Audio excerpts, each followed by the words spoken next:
निकालिएगा नहीं, मैं यहाँ खोल रहा हूँ हैंड आउट। 26 आपका है, ये हमने कुछ 3-4 पोइट्री थी इसमें, आपकी इसमें से आएगी नहीं या आ जाए शायद, ये मुझे नहीं पता, पर अगर अनसीन भी आती है वो ऐसी होगी कि आपको समझ में आ रही होगी, आपको उसका थीम पकड़ना है। इसका सवाल कितने कितने नंबर का मैं दूंगा? जिसके अंदर आपको क्या क्या लिखना है, समरी और सेंट्रल आइडिया। सुनिएगा सब, सेंट्रल आइडिया और समरी। सेंट्रल आइडिया मतलब क्या होता है? मेन आइडिया, उस जो भी वो चीज है, जो भी वो पोइट्री है या कुछ भी है उसमें, उसका जो मेन आइडिया है, that's what we are gonna do. Let's just look at it.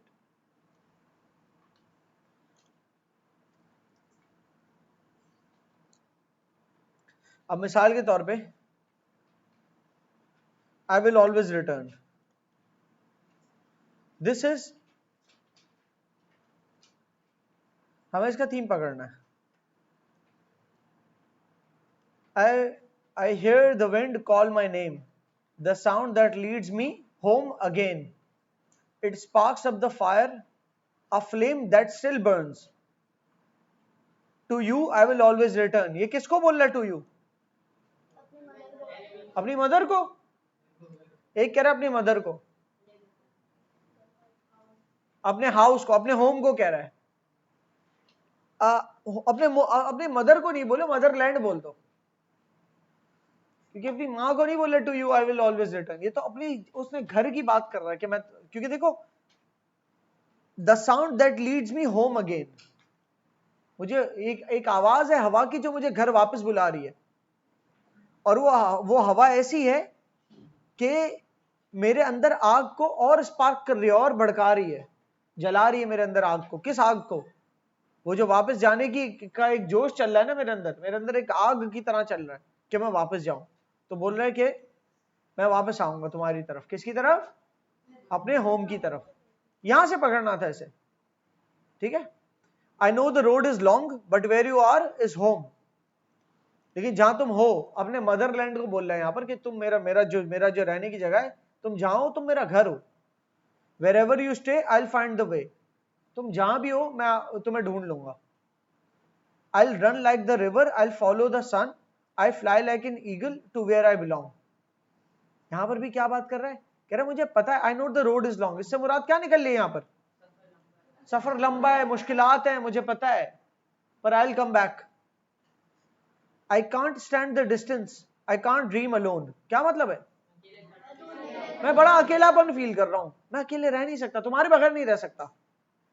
I can't wait to see you, yes I am on my way home, and now I know it's true. और मुझे पता ये होना है कि मैं पहुंचूंगा।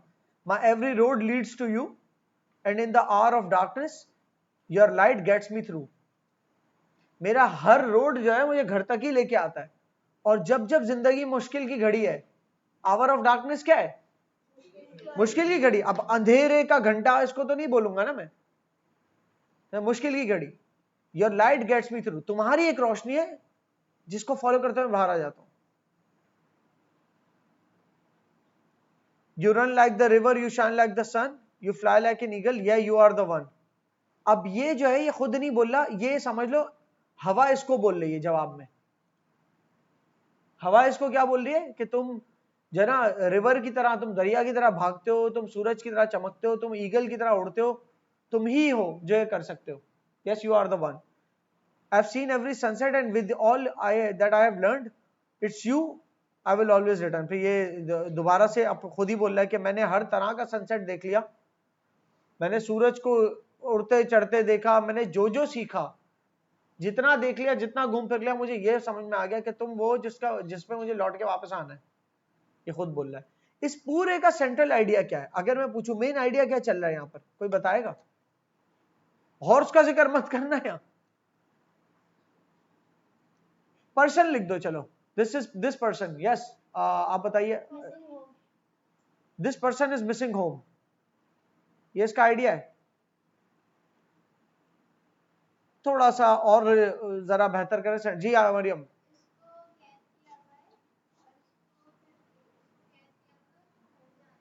Yes, this is that these are the words, the theme of this poem is that a person is stuck somewhere away from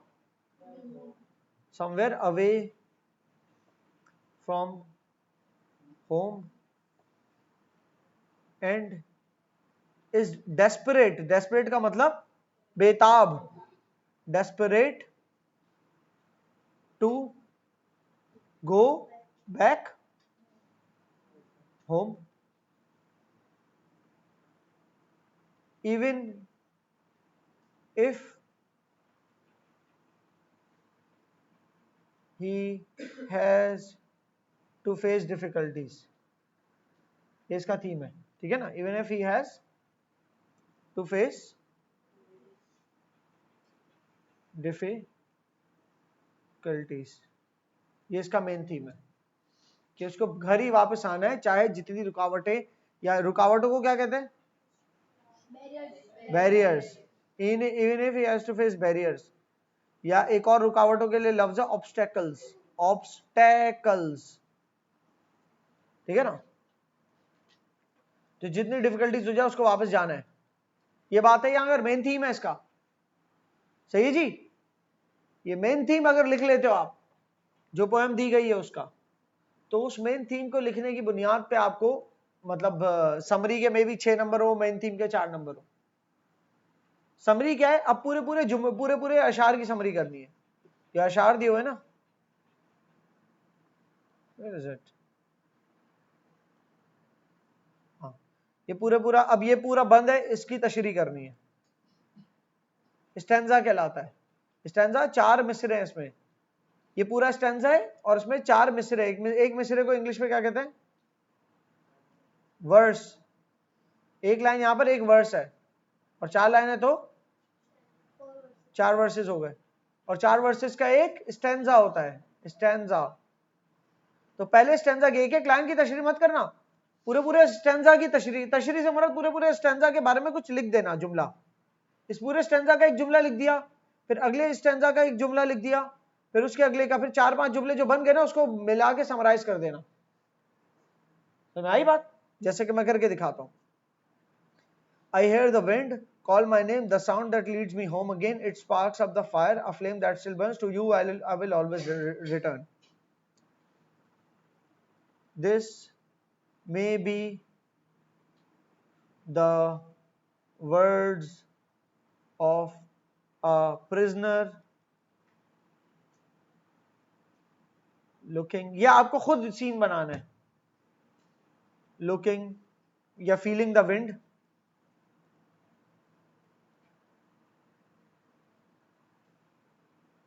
Feeling that the wind is calling him back home. Is calling him back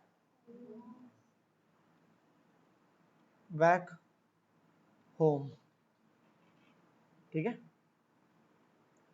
Which, अब मैं जो आगे जुमला लिख रहा हूं, which he already wants to, जो ये वैसे भी चाहता है. ये मैंने क्यों लिखा which he already wants to? चलो बताओ.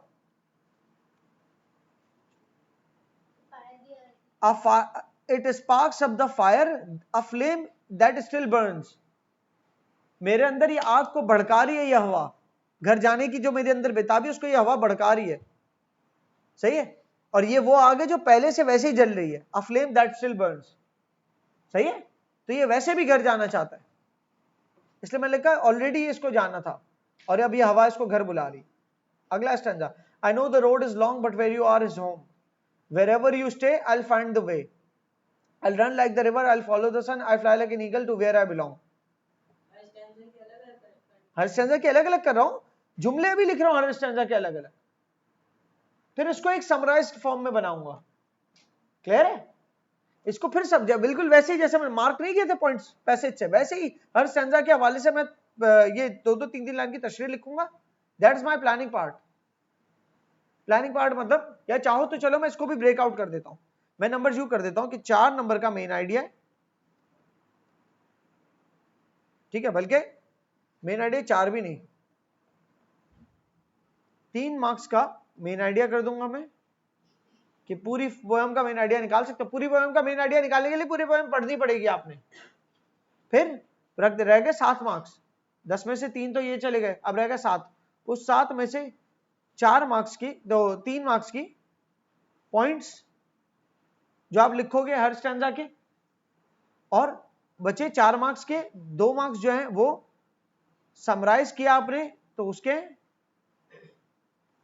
और 2 मार्क्स किसके, लैंग्वेज के। समझ आ रही है? तो आपने पॉइंट मेन आइडिया लिखना है, पॉइंट्स लिखने हैं, और तीसरी चीज क्या लिखनी है, समरी। समरी 4 नंबर की है, जिसमें से समरी के अंदर आपकी ग्रामर और सब कुछ अच्छा है तो लैंग्वेज के 2 नंबर मिल जाएंगे, और समराइज कर दिया, ठीक है ना। इसके अंदर भी वर्ड लिमिट आपकी मैक्सिमम 50 होगी, मैक्स 50 किसकी, समरी की। ये समरी है ना 4 नंबर, ये 50 वर्ड्स तक होने चाहिए। पॉइंट्स जो लिख रहे हो ना, इसकी कोई वर्ड लिमिट नहीं है, वो आप लिखते रहे, जितने ज्यादा लिखेंगे उतने खुद ही फंसेंगे, फिर उसको शॉर्ट करना होगा ना समरी में, ठीक है जी।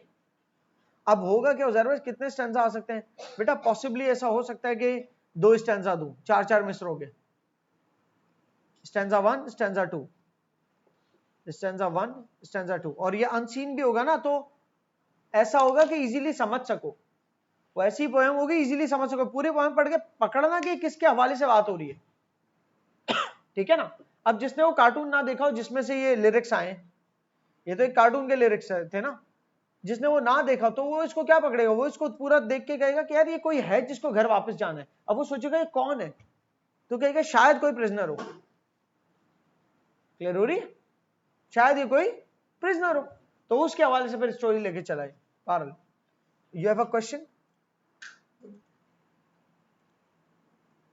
If you keep going on and never stop, you can keep on going, you can make it to the top.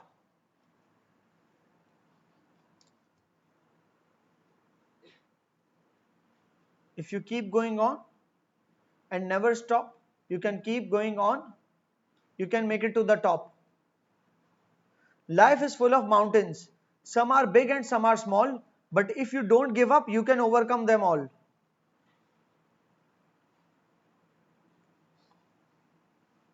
So keep on going, try not to stop. When you keep on going, you can make it to the top. सही है? क्या लग रहा है main theme क्या है? उर्दू में बताओ, जिसमें भी बताओ। मैं पूछ रहा हूं मेन थीम क्या लग रहा है? शाम कोशिश करो।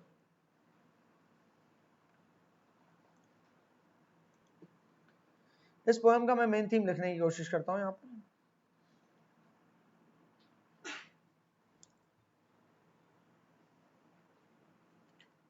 The theme of this poem is about किसके बारे में? लाइफ के बारे में। About life, that it is full of challenges, but if we keep going on लिख दो, या उसने लिखा था ना keep going on, आप कुछ और लिख दो। If we keep working hard, we will succeed. If we keep working hard and not stop, and don't stop, then we can succeed. ठीक है जी, ये इसका हो गया मेन आइडिया। कितने मार्क्स निकल आए? 3 मार्क्स। सही है जी। अगले 3 नंबर है स्टैंजास की तशरीह के। अब यहाँ 3 स्टैंजास है, मैं सिर्फ 2 की मैं दूंगा, 1.5 नंबर के 2, लेकिन फिलहाल मैं तीनों की करता हूं। If you keep going on, never stop, you can keep going on, you can make it to the top. If we keep working towards achieving a target, working to achieve a target,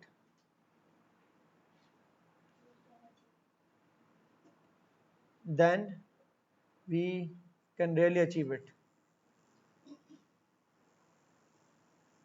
हो गया जी एक point. Life is full of mountains, some are big or small, but if you don't give up, you can overcome all. No matter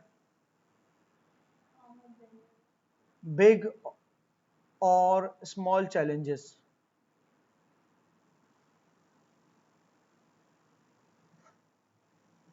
We can succeed if we continue working and not stop. और रुकना नहीं है. And if you continue working और अच्छा रुकता बंदा कब है? जब फेल होता है, रुकावट आती है, सही ना? And don't give up. चाहे हम even if we fall or fail or get tired, चाहे हम गिर जाएं या फेल हो जाएं या थक जाएं, लेकिन हम गिव अप ना करें. अगर तो इसमें दोनों बातें करनी है कि रुके ना, चलते रहे. ये दोनों पॉइंट्स हैं. तो चाहे जितनी छोटी या जितनी बड़े चैलेंज हो, हम उसको ओवरकम कर जाएंगे. ये दूसरे का था. तीसरे का आप लोग हेल्प करो मुझे बताने में. So keep on going, try not to stop. When you keep on going you can make it to the top. दोबारा पिछली वाली है जी. कोई भी? सुफियान,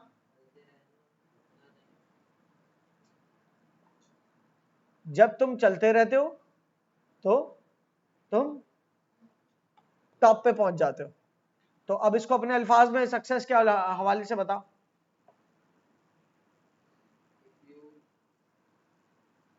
If you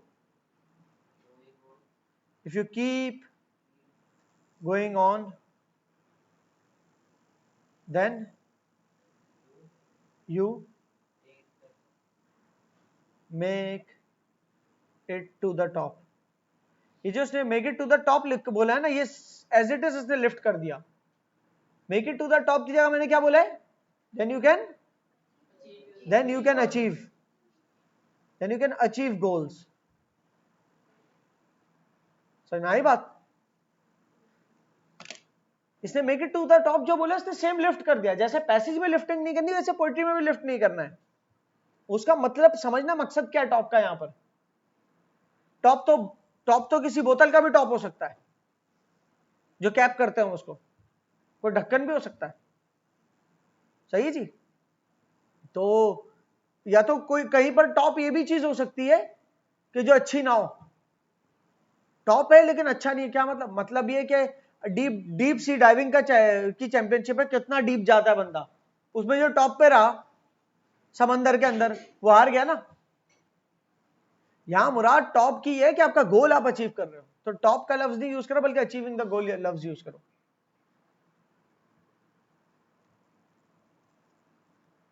ठीक है जी. ये इस तरह से करके इस लेवल की आनी है कोई poem. So it's not gonna be very difficult. अब ये आपने पॉइंट्स लिख दिए 3. अब इन पॉइंट्स को समराइज करना है. इन पॉइंट को समराइज करना है. कितने लिमिटेड वर्ड्स है मेरे पास. तो एक में मुझे बताना है कि हम अगर एक टारगेट को अचीव करने के लिए काम करते रहें, तो चाहे वो जितना बड़ा या छोटा चैलेंज हो, हम सक्सीड कर ही जाएंगे. बस शर्त यह कि हमें रुकना नहीं है, चाहे हम थक जाएं या फेल हो जाएं या गिर जाएं. सही है, हमें चलते रहना है. ये है इसकी समरी टोटल. अब समरी को अगर मैं लिखने जाऊं अपने अल्फाज में, द poem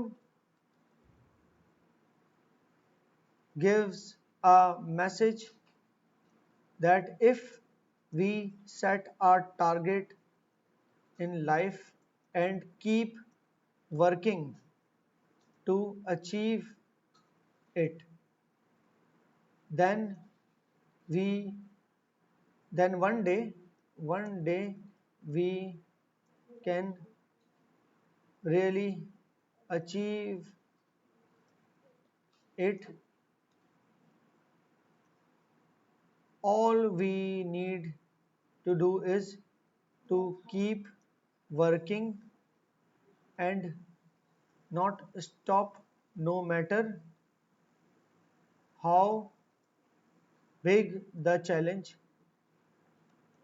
इज। ठीक है जी, नंबर ऑफ वर्ड्स है 46। समझ आई? लैंग्वेज मेरी दुरुस्त है, 2 नंबर। समराइज कर दिया मैंने वर्ड लिमिट के अंदर, 2 नंबर। 4 नंबर हो गए। उससे पहले हर स्टैंजा को मैंने वो कर दिया, पॉइंट्स के अंदर डिस्क्राइब कर दिया, उसके भी मार्क्स है। So this is how you get marks. मैंने पूरा करके दिखाया आप लोग को। That's what you have to. और इसको एज अ वीडियो फॉर्म के अंदर सेव भी कर रहा हूँ और आपको यूट्यूब वगैरह पे अपलोड कर दूंगा ताकि आप लोग इसको दोबारा देख सके कि आपको रेफरेंस चाहिए कोई तो ये तो था हमारे पोएम का काम।